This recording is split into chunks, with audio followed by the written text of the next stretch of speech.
Саламатсыздарбы, эфирде кайрадан Маанилүү маек. Бүгүн бизде конокто Жогорку Кеңештин депутаты Аида Исмаилова. Биз менен болуңуздар.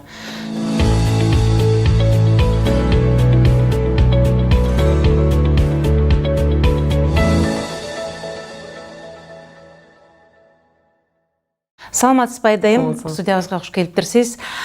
Бүгүн биздин көрүүчүлөрүбүзгө негизи эле өзүңүз жөнүндө айтып кетсеңиз, эмне болуп депутат болдуңуз, кандай окууну бүттүңүз, кантип бүгүн ушу элдин кызыкчылыгы үчүн иштеп жатасыз? Мен Исмаилова Аида, мен Республика Ата Журт фракциясынын депутатымын, социалдык комитеттин мүчөсүмүн. Мектепти бүткөндөн кийин Бишкек гуманитардык университетке тапшырып, чыгыштануу факультетин аяктадым. Чыгыштануу факультетинде Корея экономикасын корей тилче окуганбыз. Мына ошондуктан мен корей тилче эркин сүйлөйм. Анан азыр Жогорку Кеңештин ичинде кыргыз, корей достук группасы бар. Ошо достук группасынын жетекчиси болом. Мурунтан бери инвестиция тартып келатам. Мына азыр 15 жылдан бери Жогорку Кеңеште иштегендиктен мына ушул Жогорку Кеңештин иши менен эле алек болуп атам.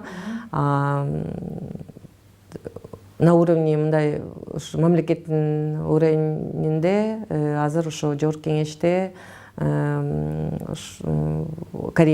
Кореянын парламенти менен байланышып турабыз да. Анан мен өзүм ошол встречалардын баарын ошо корей тилче алып барам. Котормочуну колдонбойм. Ушундай. Мунуңуз туура, анткени биздин эл өкүлдөрү бир эле кыргыз тилинде сүйлөп, же болбосо Кыргызстандын ичиндеги саясат эмес, сырткы кошуна мамлекеттер менен дагы алакалап иш алып баруу бир чоң ийгилик деп ойлойм. Мына сиз ошол көзөмөлдөгөн социалдык тармак жакта бүгүнкү күндө бизде абдан көп көйгөйлөр болуп жатат. Алардын бири сиз өткөндө бул жөнүндө бир чоң тема көтөрүп чыктыңыз эле.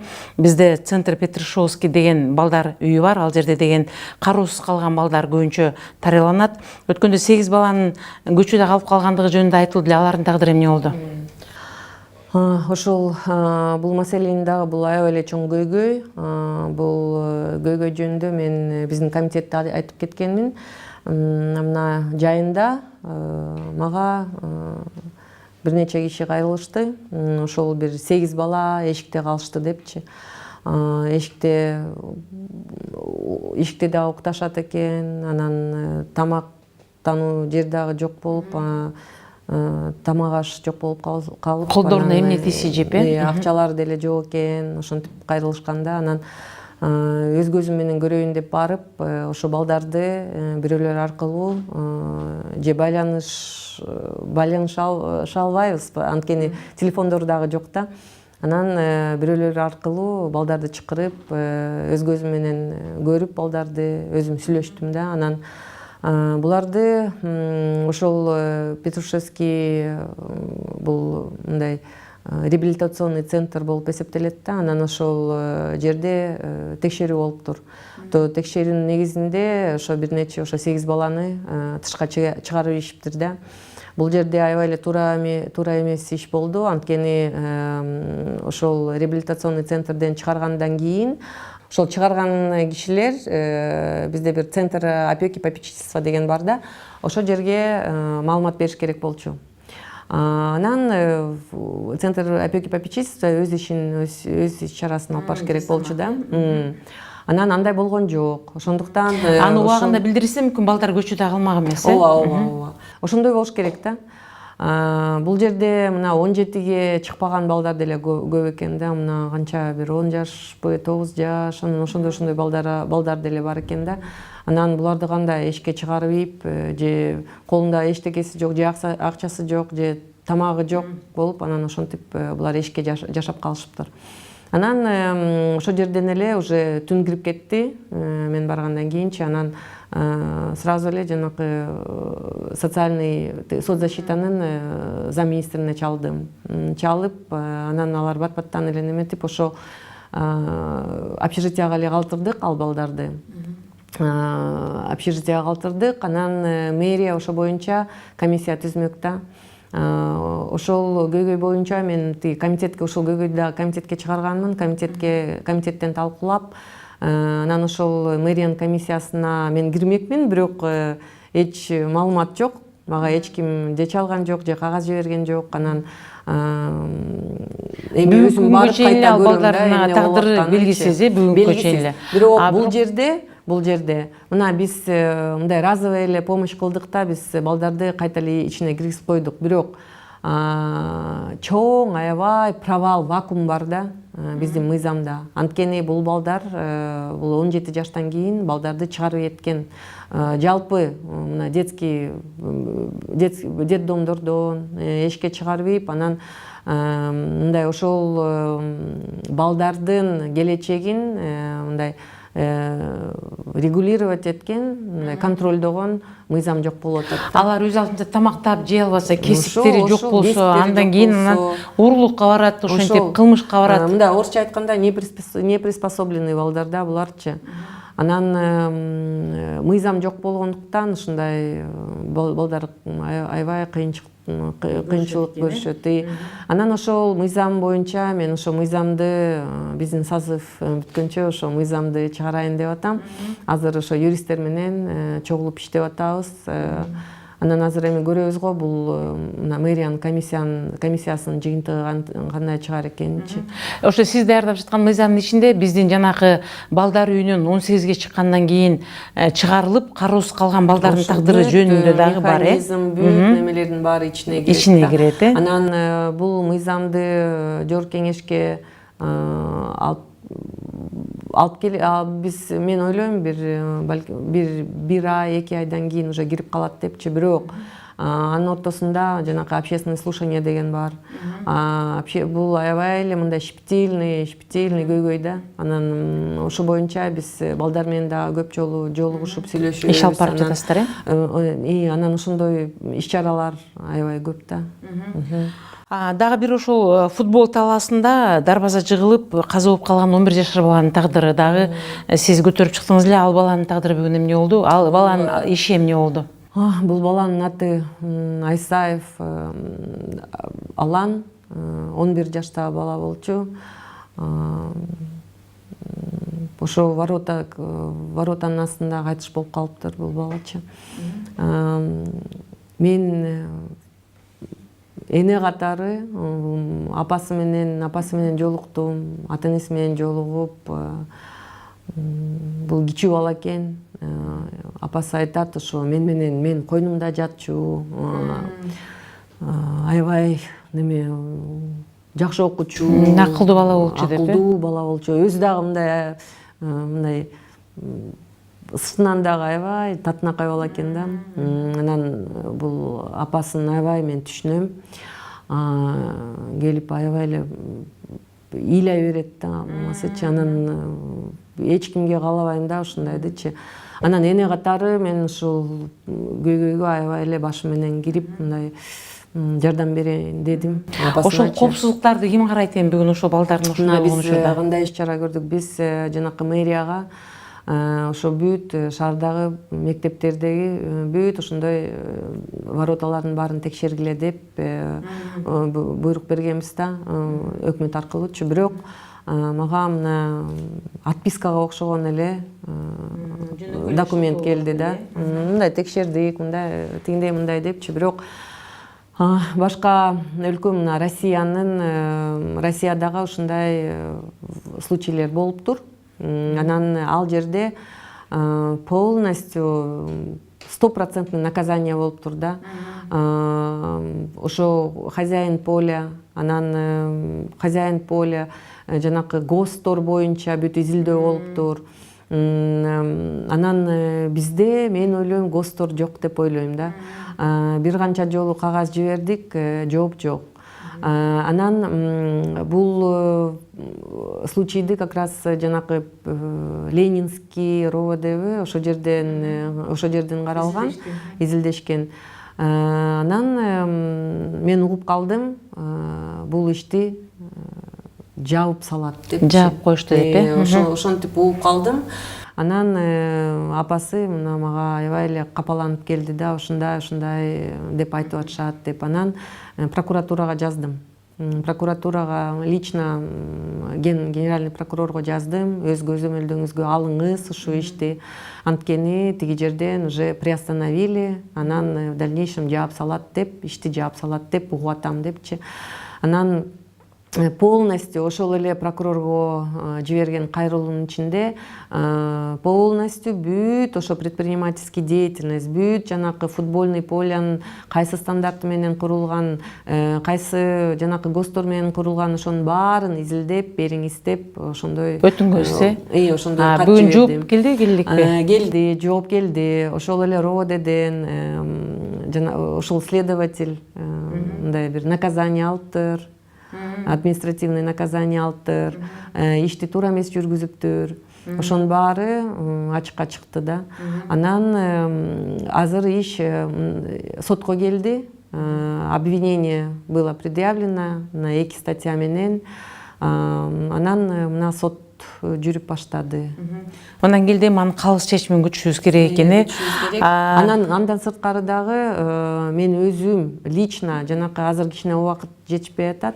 Ошо шаардагы бүт жанакы стадион, бүт футбольный полелердин баарын изилдеп чыгам деп ойлойм да. Ошо өкмөт менен чогуу. Что балдардын коопсуздугун караш үчүн. Анткени азыр ойлойм мен ГОСТор жок деп ойлоп атам да. Анткени бир дагы документ жиберилген жок мага. Ошондуктан ГОСТ жок болсо, анда өкмөткө буйрук берилиш керек. Ошо ГОСТтун баарын ошо өкмөт алып чыгыш керек. Абдан өкүнүчтүү, эгерде эл өкүлдөрү ушундай бир суроолор менен кайрылып, алгылыктуу жооп ала албай жатса, анда жөнөкөй элге кандай жооп болору белгисиз экен. Дагы бир жакын арада эле болуп өттү, жанагы 14 жашар кыздын 16 жаштагы кыздын эмдөө учурунда каза болуп калгандыгы тууралуу бул боюнча. Бул аябай эле жаман окуя болду. Анткени мен айтып кеттим, азыр мен өзүм энемин.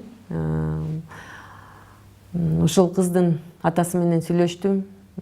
Байланышка өзү чыкты. Бул кызга кыздын башы ооруп, анан бир нече укол сайылып кетиптир да. Бул 8-чи поликлиникада болгон окуя. Бул доктор, бул врач мурунтан эле ушундай ооруларды дарылаган менен алектенип жүрүптүр. Анан бул кызга неме деп коет экен, 3 дарыны бир сайыптыр, анан 2 дарыны дагы бир сайыптыр да. Анан экспертизасы чыкты, атасы менен сүйлөштүм, атасы менен жолугабыз биз.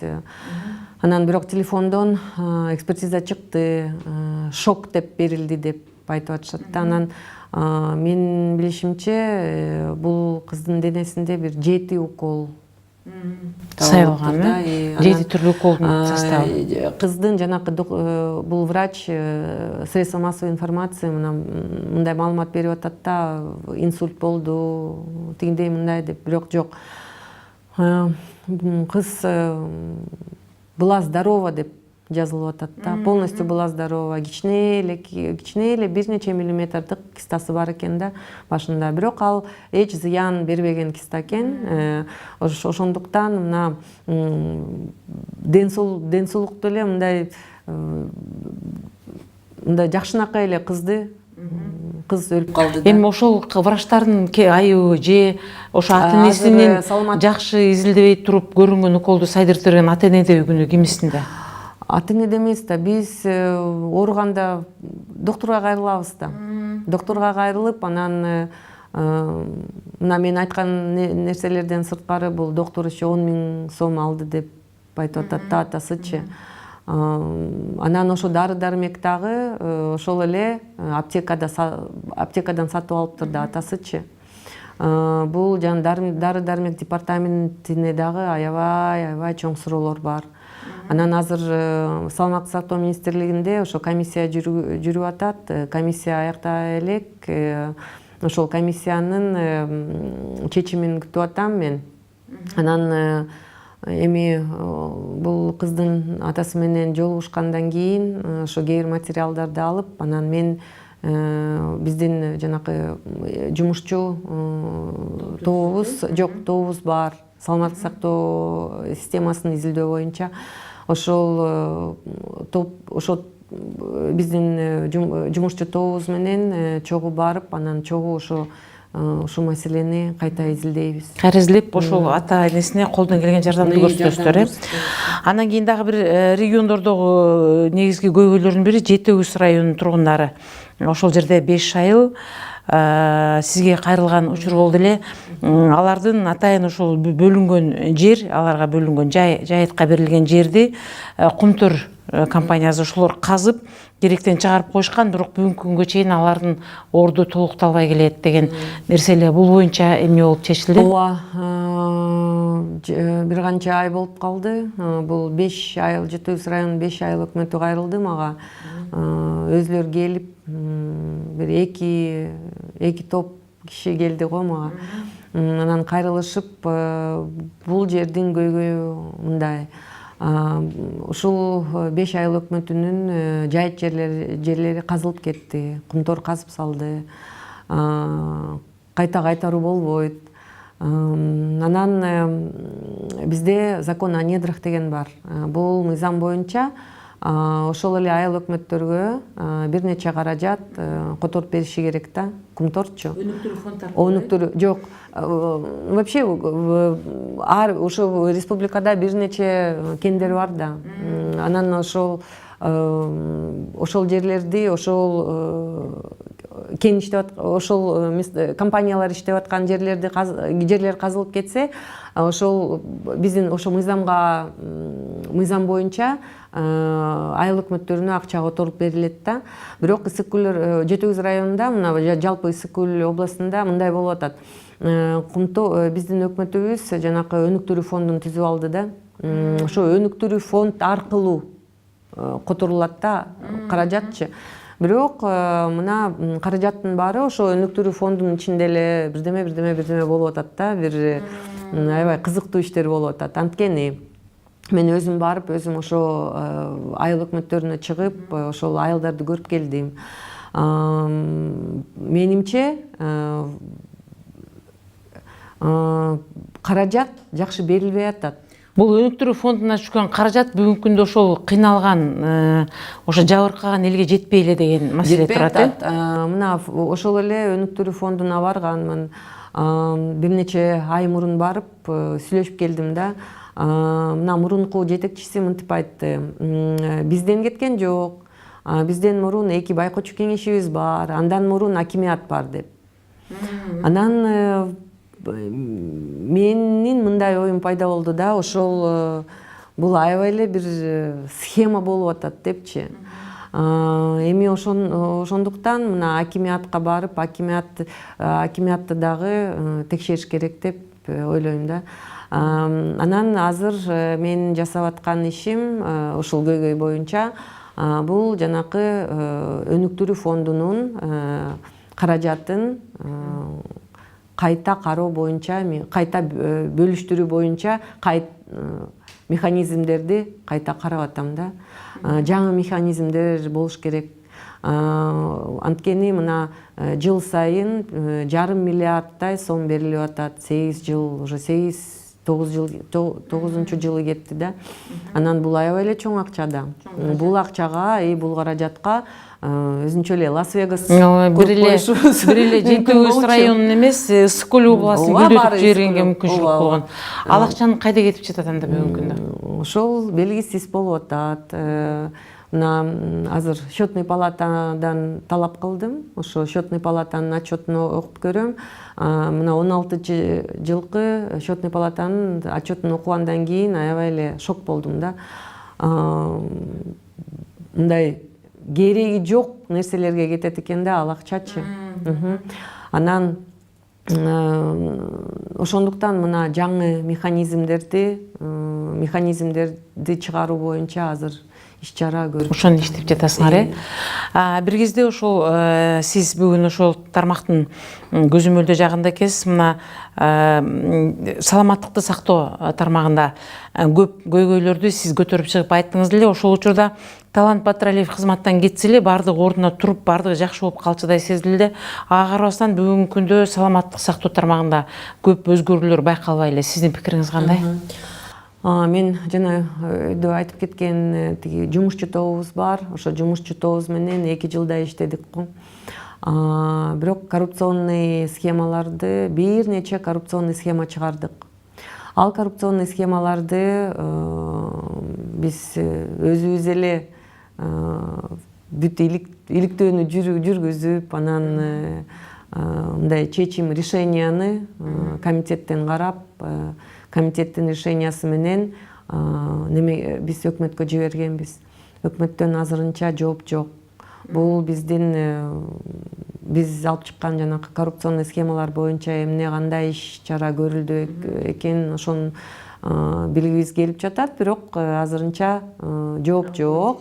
Анан укук коргоо органдарына дагы берилген материалдар, ал боюнча дагы азыр эч мындай жооп жок болуп атат. Анан бирок бул иштердин баары биздин контролубузда. Азыр дагы кичине күтөбүз. Анан кайта эле мына Жыйынтыктын негизинде бир чечим чыгарасыздар, чыгарабыз. Андан сырткары дагы азыр саламаттык сактоо боюнча башка иштерди дагы иш чара көрүп жатабыз. Анан алар боюнча дагы биз бир жыйынтыктарга келебиз деп ойлойм. Айдайым мына жогоруда сиз айтып өттүңүз, бизде абдан көйгөй көп экен. Биз эң баштаганда сиздин ушул кичинекей өмүр баяныңыз, кантип мектепти бүттүңүз, кантип ушул эл өкүлү болууга далалат кылдыңыз деген нерсеге келдик эле. Бүгүн эл өкүлү болуп отуруп, ушунча биздин ар бир бала бакчадан баштап, андан сырткары мектеп, андан барып университет, андан кийин бүгүн биздин ар бир айыл өкмөттөрдө коррупциялык схеманын чегине жетип, баарына батып бүткөнүбүз. Мына сиз бул социалдык тармакты изилдеп жатып билип атасыз. Ушул пикириңиз кандай? Биз кантип чыгабыз бул маселеден? Биз мисалы үчүн биз ишенебиз, эл өкүлдөрү, депутаттар жазып койсо эле, айтып койсо эле ушул маселелер чечилип, текшерилет деп. Бирок сиз экөөбүз маектешип отуруп мен байкадым, ошо сиздер кайрылган күндө деле ошого бир алгылыктуу жооп ала албайт экенсиздер. Ошону убагында жасашпайт экен. Андай эмес. Анткени мына дары-дармек департаменти боюнча аябай эле көп нерсе чыккан, мындай жакшы эмес нерселерчи. Анан ошонун баары мына бир 70-80% уже бул жерден ордуна коюлду. Ордуна коюлду, бирок мындай аябай эле принципиалдуу моменттер калып жатат.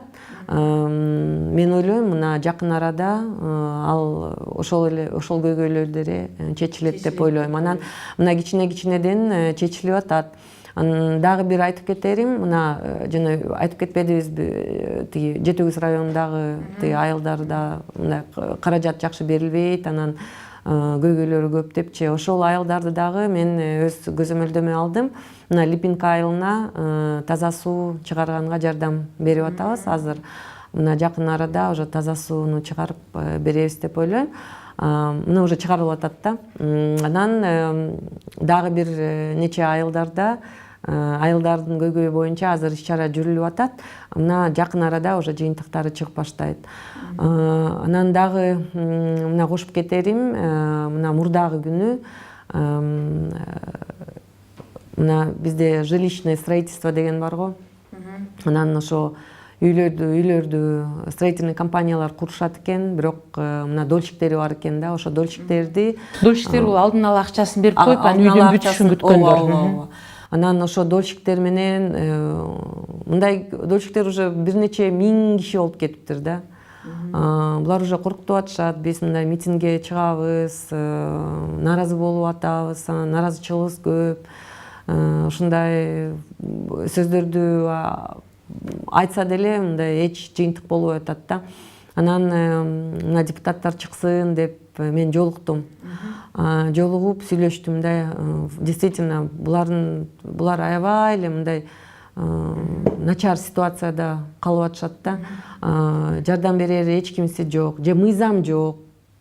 Ошо регуляторный мыйзам болуш керек да, взаимоотношения именно ошо дольщиктер менен мына курулуш компанияларынын ортосундачы. Анан ошо мыйзам боюнча мен юристтерим менен мына кечөөтөн бери уже ис чара көрүп баштадык. Ошол мыйзамды дагы мына жакын арада биз общественный слушание өткөрөбүз. Бүт жанагы госэкотехинспекция, госархстрой бүт баарын чакырып алып, анан ошол эле дольщиктерди чакырып алып, чогуу общественный слушание өткөзүп, анан ошо мыйзамды чыгарабыз.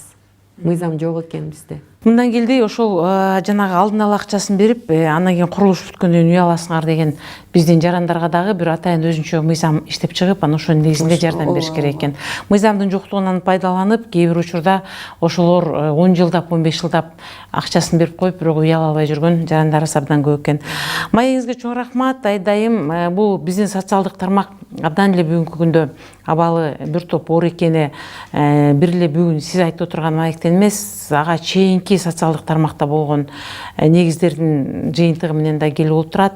Менимче биз башкы коррупцияны, башкы тартипсиздикти, эң башкы нерсени ушул социалдык тараптан жана саламаттыкты сактоо тараптан башташыбыз керек.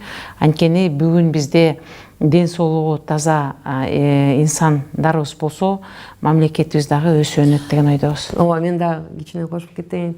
Мына биздин сиз коррупция жөнүндө айтып кетпедиңизби? Мына биздин президентибизге чоң рахмат. Анткени мына действительно мына политический воля деп коет го.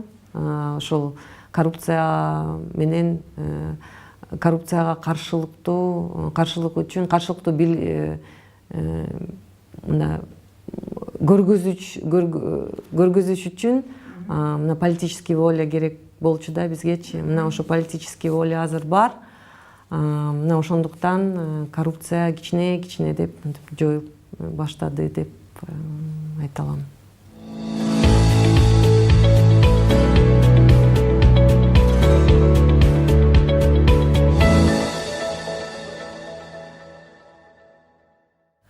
Ушуну менен маанилүү маегибиз соңуна чыкты. Сиздерге бүгүн Жогорку Кеңештин депутаты Аида Исмаилова келип маек коюп берди. Берүүнү мен Үмүт Мукамбетов алып бардым. Кайрадан кезишкенче саламатта болуңуздар.